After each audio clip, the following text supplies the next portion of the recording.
नमस्कार, आप देख रहे हैं आज तक। मैं हूं गौरव सावंत। गुजरात में आज भारतीय जनता पार्टी धुआंधार प्रचार कर रही है। प्रधानमंत्री नरेंद्र मोदी आज गुजरात में एक नहीं, दो नहीं, चार रैलियों को संबोधित कर रहे हैं। वहीं केंद्रीय गृह मंत्री अमित शाह और बीजेपी अध्यक्ष जेपी नड्डा के अलावा उत्तर प्रदेश के मुख्यमंत्री योगी आदित्यनाथ भी आज गुजरात में प्रचार कर रहे हैं। और अब से थोड़ी ही देर पहले प्रधानमंत्री मोदी ने मेहसाणा में एक रैली की। प्रधानमंत्री मोदी ने दावा किया कि भारतीय जनता पार्टी एक बार फिर गुजरात में सरकार बनाएगी।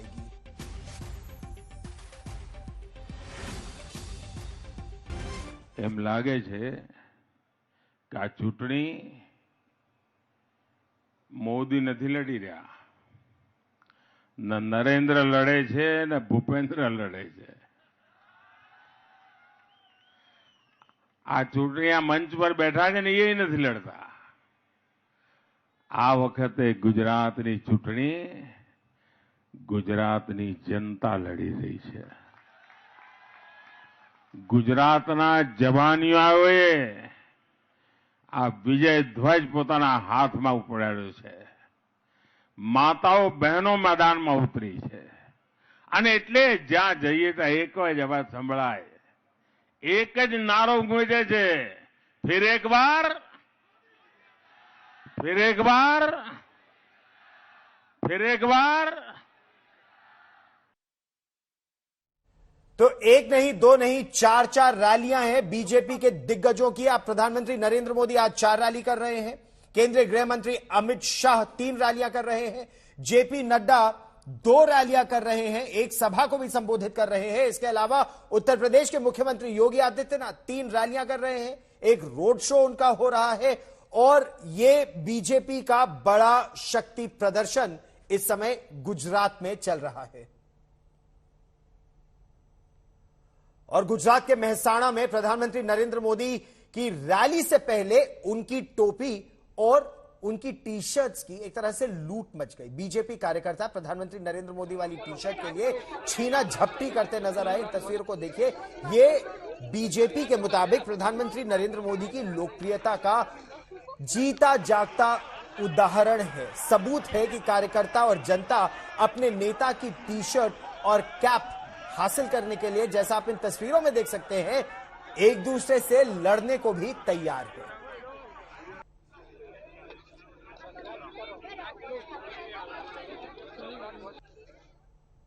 और प्रधानमंत्री नरेंद्र मोदी के अलावा उत्तर प्रदेश के मुख्यमंत्री योगी आदित्यनाथ ने भी आज गुजरात में चुनावी हुंकार भरी। योगी आदित्यनाथ आज द्वारकाधीश पहुंचे। यहां उन्होंने द्वारकाधीश के दर्शन भी किए। मंदिर में पूजा पाठ के बाद योगी आदित्यनाथ ने बीजेपी के उम्मीदवारों के लिए प्रचार किया।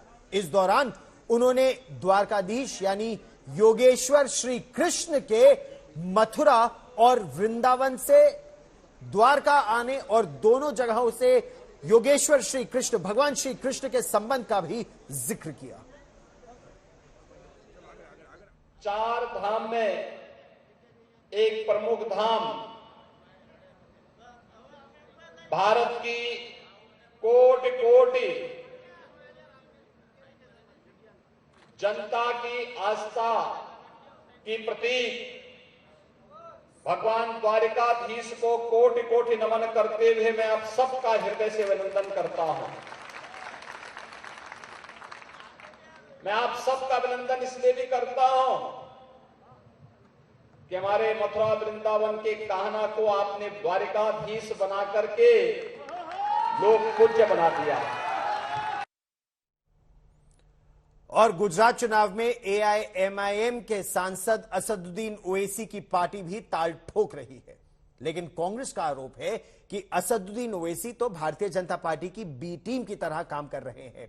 इसी पर आज तक संवाददाता हिमांशु मिश्रा ने असदुद्दीन ओवैसी से अहमदाबाद में एक्सक्लूसिव बातचीत की। हमारे साथ बातचीत करने के लिए ओवैसी साहब गुजरात के चुनाव चल रहे हैं, आप प्रचार पे हैं। आज आप गोधरा भी जाने वाले हैं। गोधरा वो जगह है जहां से बिल्किस बानो का केस हुआ और वहां के जो विधायक हैं के.एस. राहुल, वो ये कह रहे हैं कि जिन लोगों को छोड़ा गया उस केस में वो लोग संस्कारी हैं। हाँ, जो रेपिस्ट हैं वो संस्कारी हैं। जिसने बिल्किस की 3 साल की बेटी का कत्ल किया वो संस्कारी है। एक प्रेग्नेंट औरत महिला का रेप किया संस्कारी है। एक बेटी के सामने उसकी माँ का रेप किया, कोर्ट ने उनको सजा दी और सीबीआई और सीबीआई के जज ने उनके रिलीज को अपोज किया और नरेंद्र मोदी ने उनको छोड़ दिया। तो सब संस्कारी हैं। ये तो बेचारे सब वो गुनाहगार हैं, तो सब संस्कारी लोग हैं। तो इससे जाहिर हो रहा कि बेटी बचाओ बेटी पढ़ाओ एक इतना एक बकवास किस्म का नारा भारत के प्रधानमंत्री की सरकार ने दिया था।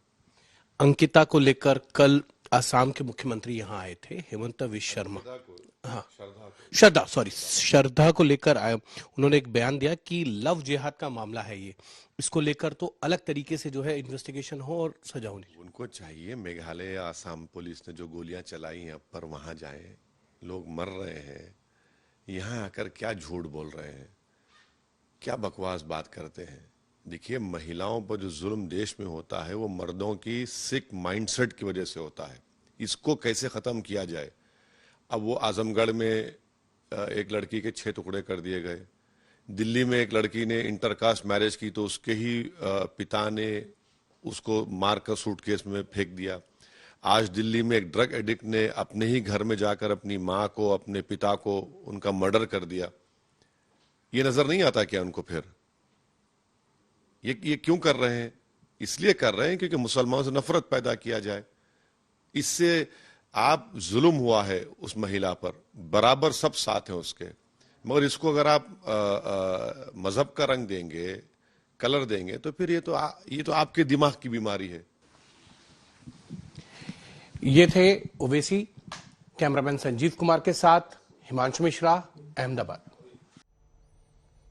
रुख करते हैं दूसरी बड़ी खबर का। बात श्रद्धा वालकर की उस पुरानी चिट्ठी की जो उसने 3 साल पहले मुंबई पुलिस को लिखी थी। चिट्ठी में श्रद्धा ने मारपीट की बात का जिक्र किया था। उस चिट्ठी पर मुंबई पुलिस ने कहा है कि यह शिकायत असल में वापस ले ली गई थी, इसीलिए इसकी पड़ताल विस्तार से नहीं हुई। लेकिन अब इस चिट्ठी पर सियासत तेज हो गई है। महाराष्ट्र के उप मुख्यमंत्री देवेंद्र फडणवीस का आरोप है कि अब इस बात की जांच होगी कि उस वक्त श्रद्धा की चिट्ठी पर कार्रवाई क्यों नहीं हुई। देखिए, वो पत्र मेरे पास भी आया है, मैंने उसको देखा है। बहुत सीरियस पत्र है। उसके ऊपर क्यों कार्रवाई नहीं हुई, इसकी जांच हमको करनी पड़ेगी। मैं किसी पर दोषारोपण नहीं करना चाहता, लेकिन इस प्रकार के पत्रों पर कार्रवाई अगर नहीं हुई तो ऐसी घटनाएं होती है, इसलिए जरूर उसकी जांच की जाएगी। क्या आपको लग रहा है जान बच सकती थी यदि कार्रवाई कर ली तो? जी बिल्कुल, ऐसा कार्रवाई होती तो शायद जान बच भी जाती। सर, कर्नाटक श्रद्धा मर्डर केस में एक बार फिर लव जिहाद का मुद्दा सामने आया है और इस मुद्दे को एक बार फिर जिंदा कर दिया गया है। असम के मुख्यमंत्री हेमंत बिस्वा शर्मा ने श्रद्धा की हत्या को लव जिहाद का मामला बताते हुए अलग से देशव्यापी कठोर कानून बनाने की मांग की है। वहीं राजस्थान के मुख्यमंत्री अशोक गहलोत का कहना है कि हर मामले को धर्म से जोड़ना सही नहीं है। लव जिहाद का खिलाफ बहुत बड़ा कानून देश में बनना चाहिए। तो ये आफ्टर श्रद्धा का जो कांड हुआ, इस कांड से ये दोबारा प्रूव हुआ है कि देश को लव जिहाद का खिलाफ बहुत कड़ा कानून का जरूरत है। पर आपको क्यों लगता है ये तो एक क्राइम का केस है, ये कम्युनल केस कैसे हो गया? आपका डिस्ट्रिक्ट में क्राइम है, मेरा डिस्ट्रिक्ट में लव जिहाद है। आपका और मेरा बीच में नजरिया का डिफरेंस है। ये घटना है, ये घटना दुर्घटना है। ये तो नाम दे दिए गए हैं, नाम दे दिए गए हैं, जुमले कर दिए गए हैं, जुमले कर दिए गए हैं। आप इसको किसी रूप में ले लीजिए, ये तो कोई नई बात नहीं। सदियों से इंटरकास्ट, इंटर धर्म के नाम पे जो शादी होती है, कोई नई बात तो नहीं है। पर जब आपने टारगेट बना दिया एक कौम को, एक धर्म को, उसके आधार पे आपकी राजनीति चल रही है देश के अंदर, उसका फायदा आपको मिल रहा है। क्योंकि धर्म के नाम पर, जाति के नाम पर इकट्ठा करना हो, संगठित करना हो, मॉब क्रिएट करना हो तो बड़ा आसान काम है। आग लगाना बड़ा आसान है, आग को बुझाने में वक्त लगता है। लेकिन यह बहुत ही अटपटा लगता है कि आफताब से जान का खतरा होने के बावजूद, डर होने के बावजूद श्रद्धा वालकर ने उससे रिश्ता तोड़ लेना जरूरी नहीं समझा, जबकि आफताब इतना शातिर निकला, इसका अब धीरे धीरे खुलासा हो रहा है। दिल्ली पुलिस का दावा है कि उसे आफताब के फ्लैट से एक नोटबुक मिली है, और वो नोटबुक कितनी खतरनाक है आप इस बात से समझ लीजिए कि उस नोटबुक ने आफताब ने श्रद्धा की लाश के 35 टुकड़ों को निपटाने का बाकायदा ब्यौरा दर्ज किया है।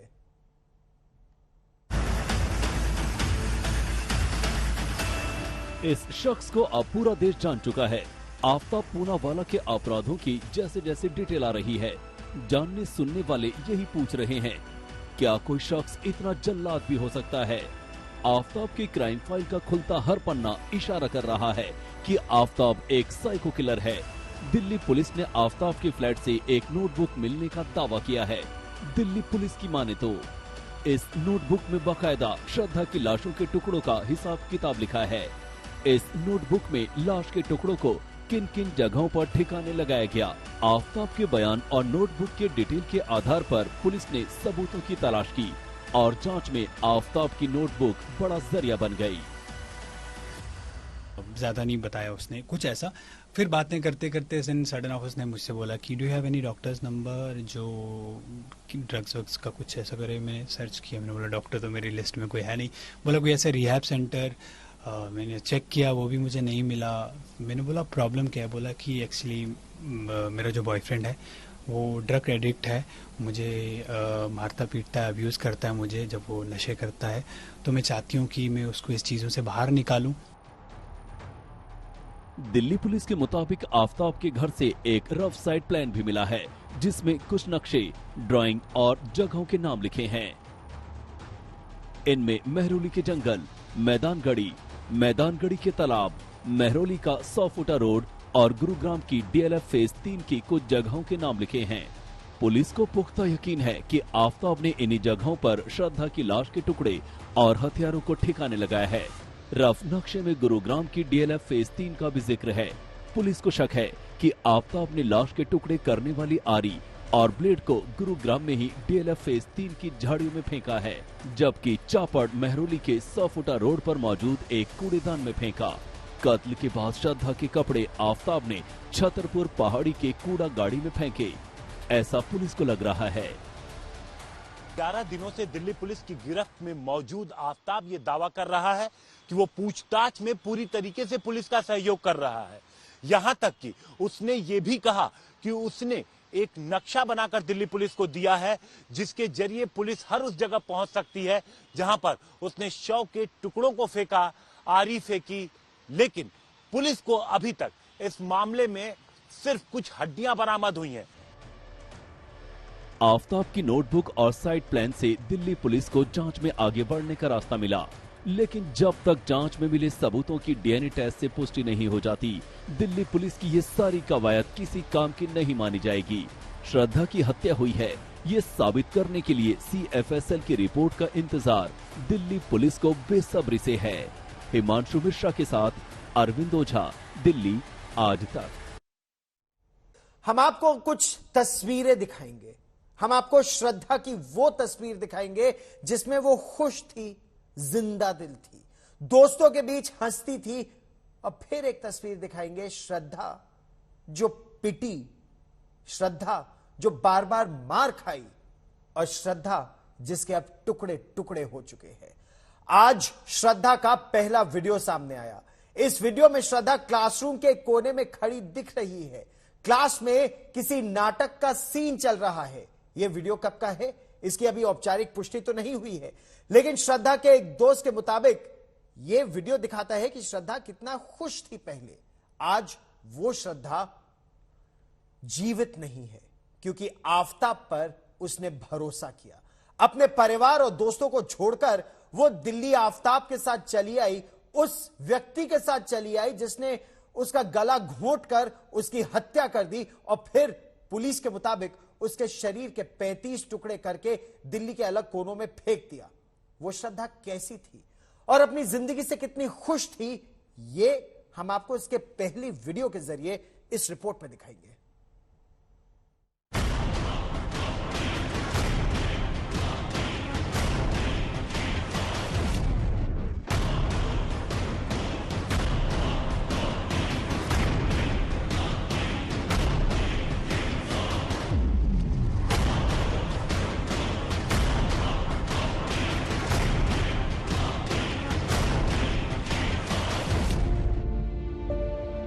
एक श्रद्धा थी, 27 साल की श्रद्धा, खुशियों को समेटे श्रद्धा, दोस्तों की दोस्त श्रद्धा।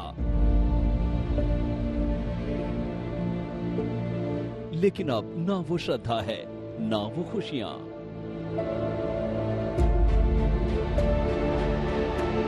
अठारह मई को दिल्ली के एक फ्लैट में जिस श्रद्धा के टुकड़े टुकड़े आफताब ने किए, उस श्रद्धा का एक वीडियो सामने आया है जो कुछ साल पुराना है। ये किसी क्लासरूम का वीडियो लग रहा है। इसमें श्रद्धा भी हिस्सा ले रही है। स्टेज के ठीक बगल में वो अपने दोस्तों के साथ खड़ी है। तब की शांत शालीन श्रद्धा के साथ आफताब ने जो किया वो अभी देश की सबसे बड़ी मिस्ट्री है। अनसुलझे सवालों की लंबी लिस्ट है। श्रद्धा को उस दोस्त ने बेरहमी से मार डाला जिसके साथ कभी वो पूरी जिंदगी निभाने का ख्वाब देखने लगी थी। तभी तो वो अपने घर वालों के लाख मना करने पर भी नहीं मानी थी। कहकर आफताब के साथ चली आई थी कि अब वो बड़ी हो चुकी है, अपना फैसला खुद करेगी। लेकिन उसे क्या पता था कि उसकी किस्मत का फैसला वो खुद नहीं कर सकेगी, क्योंकि जिस पर उसने सबसे ज्यादा भरोसा किया वही उस भरोसे का खून करने की साजिश रच चुका था। आफताब के दिमाग में एक तरफ साजिशों की किताब लिखी जा रही थी, तो दूसरी ओर दिखावे के लिए वो कभी हिमाचल तो कभी उत्तराखंड घूमता रहा। हत्या के ठीक 15 दिन पहले ही श्रद्धा आफताब के साथ ऋषिकेश पहुंची थी। तभी श्रद्धा ने गंगा किनारे का एक वीडियो भी बनाया था, जिसे इंस्टाग्राम पर शेयर भी किया था। ये खुशमिजाज श्रद्धा की तस्वीर है। इंस्टाग्राम पर अपलोड ये रील मई 2022 का ही है। तब तक आफताब के टॉर्चर झेलकर भी वो खुद को खुश रखती थी। लेकिन अब वो बीती बातें हैं। अब श्रद्धा यादों में है और उसके टुकड़े टुकड़े करने वाला आफताब दिल्ली पुलिस की गिरफ्त में है। आफताब ने अपने पॉलीग्राफ टेस्ट में करीब 15 से 20 सवालों के जवाब दिए। अब दिल्ली पुलिस सेकंड फेज में ये कोशिश करेगी कि उन सवालों के जवाब निकाले जाएं जो अब तक अनसुलझे हैं।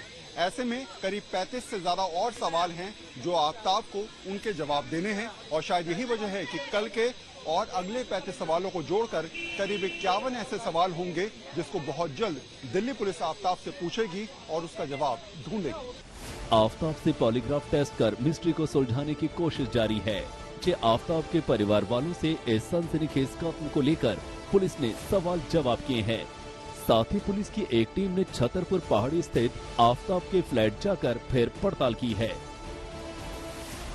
मुंबई से दिवेश सिंह के साथ दिल्ली से हिमांशु मिश्रा और वरुण सिन्हा, आज तक। और हम आपको सीधे समय लिए चलते हैं पटना। आदित्य ठाकरे क्या कह रहे हैं, सुनते हैं। यही बात हुई कि अलग अलग विषयों पे चर्चा हुई। पर्यावरण है, डेवलपमेंट है, इंडस्ट्रीज है, और सबसे अहम चीज यही है कि देश में जो भी युवा इस देश के लिए काम करना चाहता है, रोजगार के लिए काम करना चाहता है, महंगाई के खिलाफ काम करना चाहता है, संविधान के लिए काम करना चाहता है, सभी अगर बातचीत करते रहे तो देश में कुछ अच्छा कर सकेंगे।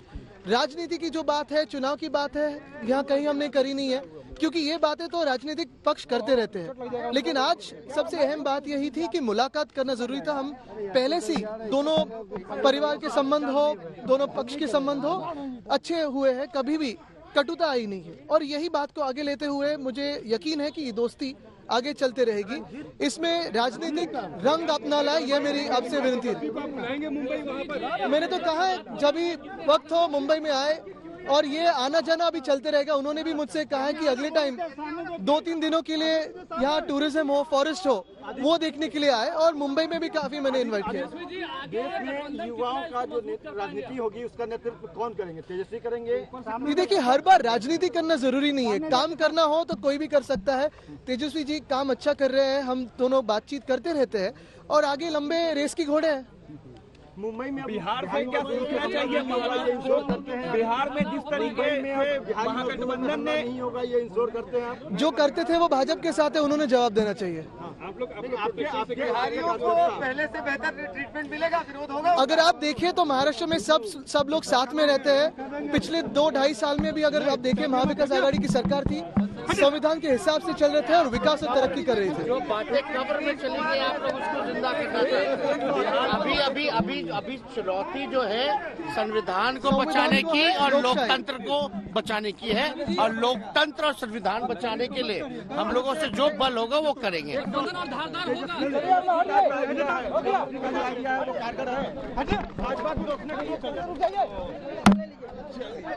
दो युवा नेता एक साथ आ रहे हैं। नीतीश कुमार और तेजस्वी यादव से मिलने पहुंचे आदित्य ठाकरे। कहा राजनीति पर बातचीत नहीं की। आदित्य ठाकरे कह रहे हैं जो युवा है देश का, वो महंगाई के खिलाफ बात करना चाहता है और देश के लिए युवा वर्ग एक साथ आना चाहता है। और इसी सिलसिले में तेजस्वी यादव से उन्होंने मुलाकात की, बातचीत की, दोस्ती आगे बढ़ाने की बात की। ये कहा कि तेजस्वी यादव अच्छा काम कर रहे हैं। महत्वपूर्ण बात, युवा वर्ग की दोस्ती यानी जेन नेक्स्ट की लीडरशिप की दोस्ती की भी बात हो रही है। कह रहे हैं हम दोनों लंबी रेस के घोड़े हैं। आदित्य ठाकरे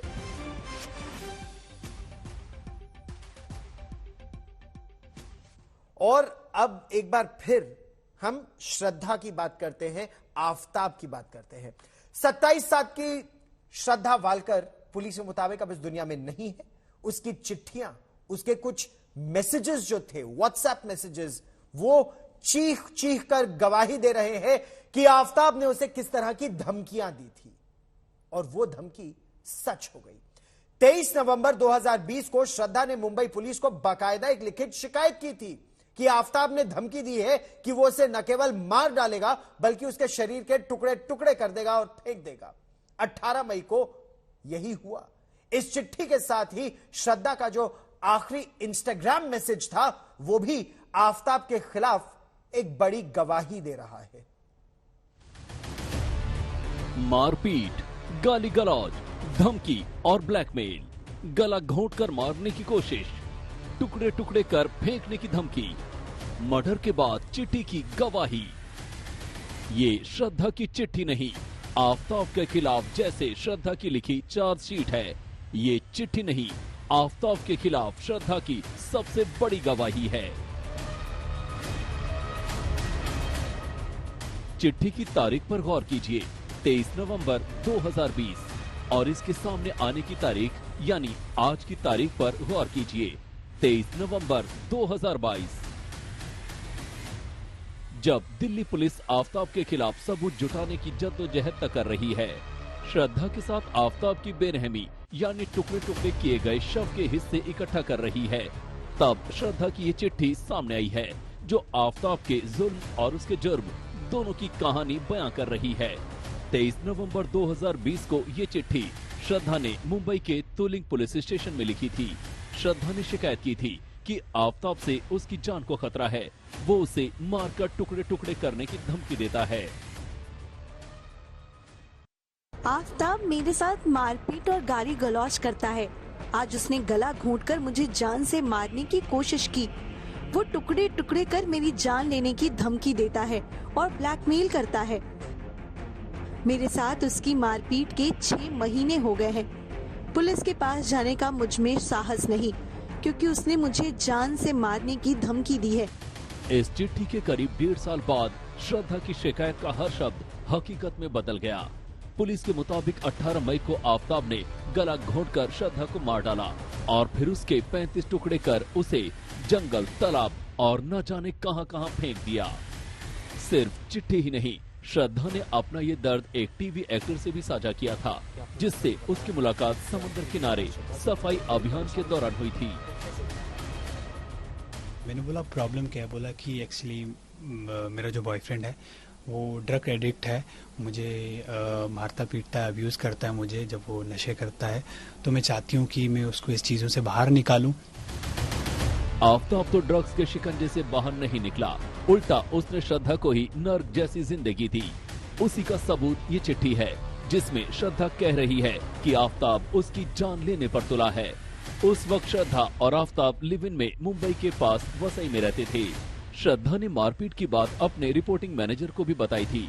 करण बरार की मदद से श्रद्धा की शिकायत दर्ज हुई। अब दिल्ली पुलिस ने करण बरार का बयान दर्ज किया है। ये मैंने यही इन्फॉर्मेशन शेयर की कि जो उसके साथ में हाथापाई हुई थी नवंबर में और जो फर्स्ट टाइम मैंने उसको श्रद्धा ने रिपोर्ट किया था, बस वही डिटेल मैंने शेयर। उसके बाद क्या किया आपने जब आपको मालूम पड़ा तो? तब मैंने उसकी हेल्प की थी मेरे फ्रेंड के थ्रू, जहाँ पे पुलिस स्टेशन उसको भेजा गया था और हॉस्पिटलाइज कराया गया। क्या इसके पहले कभी श्रद्धा ने आपको बताया कि उसके, क्योंकि आप नहीं, उससे पहले मेरे को कोई जानकारी नहीं थी। ये बयान और श्रद्धा की ये चिट्ठी बताती है कि वो किस कदर आफताब के साथ रिलेशनशिप में फंस गई थी। 6 महीने से आफताब उसके साथ मारपीट कर रहा था, लेकिन उसकी धमकी और ब्लैकमेल के डर से वो पुलिस के पास नहीं जा रही थी। वो चाहते थे कि आफताब सुधर जाए, मगर ऐसा नहीं हुआ। वो आफताब को छोड़ना चाहती थी, जो आफताब ने होने नहीं दिया, और जो खौफनाक नतीजा सामने आया उसने हर किसी को सन्न कर दिया है। मुंबई में दिव्येश सिंह और उमेश शुक्ला के साथ हिमांशु मिश्रा, दिल्ली आज तक। और श्रद्धा की चिट्ठी सामने आने के बाद आज तक ने श्रद्धा के पिता से एक बार फिर बात की। सुनिए श्रद्धा पर आफताब के जुल्म से लेकर दबाव बनाने तक श्रद्धा के पिता का क्या कहना है। आपको लग रहा है कि 2019-20 जब कभी भी ये टॉर्चर का सिलसिला शुरू हुआ, लगभग 3 साल तक वो इसे झेलती रही। एक वजह ये भी हो सकती है कहीं ना कहीं उसे भरोसा था कि सब कुछ एक ना दिन ठीक हो जाएगा। मुझे नहीं लगता, क्योंकि जब ये उसके दोस्तों ने बताया कि ये ऐसे एक बार नहीं 2 बार नहीं, शायद कुछ 10 से 14 बार उसको मारपीट किया है और उसका मतलब सेपरेशन का बात किया हुआ था। विकास जी, श्रद्धा का एक वीडियो सामने आया है जिसमें वो एक प्ले में पार्टिसिपेट कर रही है, काफी खुश दिखाई दे रही है। किस तरीके का मिजाज था? एक खुशनुमा लड़की, forgive and forget types, emotional bent of mind, या फिर बहुत स्ट्रांग और सब कुछ सहने का साहस रखने वाली? जी, बहुत ही स्ट्रांग थी वो। वैसे मुझे बहुत ज्यादा कॉन्फिडेंस था कि ये अपना खुद का कुछ मैनेज कर पाएगी और थोड़ा सा मॉडर्न ख्यालात की लड़की थी। ये जो वीडियो है सर, इसमें दिखाई दे रहा है कि श्रद्धा एक प्ले में पार्टिसिपेट कर रही है, हंस बोल रही है, नॉर्मल सी लड़की, लेकिन वो इतना टॉर्चर सह रही थी जिसके अब सबूत सामने आ रहे हैं। कभी सिगरेट बट से वो उसे जलाता था, कभी मारता था, कभी नाक पे, कभी थोड़ी पे चोट के निशान देता था, जिसकी उसने उफ तक नहीं करी। ऐसा आपको यकीन हो रहा है कि आपकी बेटी ऐसा कर सकती है कभी? मुझे तो ये अभी बात ऐसे सुनने में आई है, तो मुझे इसी बात का दुख है कि ये इतना अगर कैसे सह पाई और हम लोग को इस बारे में पता तक चलने नहीं दिया। आपको कभी उसने कोई लेटर लिखा, कोई कांटेक्ट करने की कोशिश की, व्हाट्सएप किया? ना, जब भी उससे पूछता था कैसी हो, कहाँ रहती हो, क्या करती हो, तब उसका जवाब यही होता था, ठीक हूँ मैं इस जगह रहती हूँ और मेरे साथ ये आफताब भी है।